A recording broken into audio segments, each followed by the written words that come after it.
नाज़रीन, डिपलो जे ॻोठ बंगरवासी अहमद पाड़ो जो इलाज अली मुराद मेडिकल सेंटर ते डॉक्टर अमीर अली शाह जी ज़ेर निगरानी में शुरू करायो वियो आहे। उन हवाले सां ॾिसूं सैयद शफ़कत हैदर जी ही रिपोर्ट।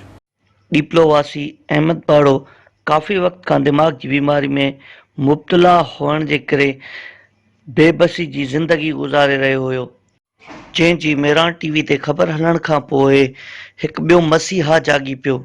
अहमद पाड़ो खे अॼु विंगड़ खां वठी मिठी अली मुराद शाह मेडिकल सेंटर ते डॉक्टर अमीर शाह साहब वटि पहुतासीं, जिते हुननि जो इलाज मुकमल तौर ते फ्री में कयो वेंदो।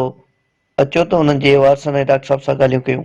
अहमद पाड़ो जंहिंजी ख़बर मेहरान टीवी ते नशर थी हुई त हू ज़हनी तौर ते बीमार आहे, हुनखे अॼु अली मुराद शाह मेडिकल सेंटर ते वठी आया आहिनि। हुनजी चकास कई आहे ऐं चकास करण खां पोइ हुन जूं कुझु टेस्टूं करायूं आहिनि। उन्हनि टेस्टुनि जी रिपोर्ट अचण खां पोइ हिनखे 15 ॾींहंनि जी दवा लिखी ॾींदासीं।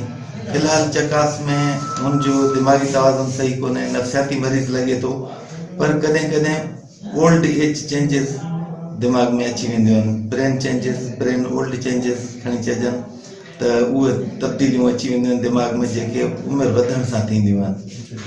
जेकॾहिं उहे आहिनि त बि इंशाल्लाह इम्प्रूवमेंट थींदी, पर 100% रिकवरी जी कंफर्म आहे। बाक़ी जेकॾहिं साइकेट्री पेशेंट आहे त इंशाल्लाह 100% सेट थी वेंदो हलियो ऐं 15 ॾींहंनि ते वरी ॾेखारींदो, पोइ 2-3 दफ़ा महीने जा कोर्स ते बिल्कुलु सेहतियाब थी वेंदो इंशाल्लाह।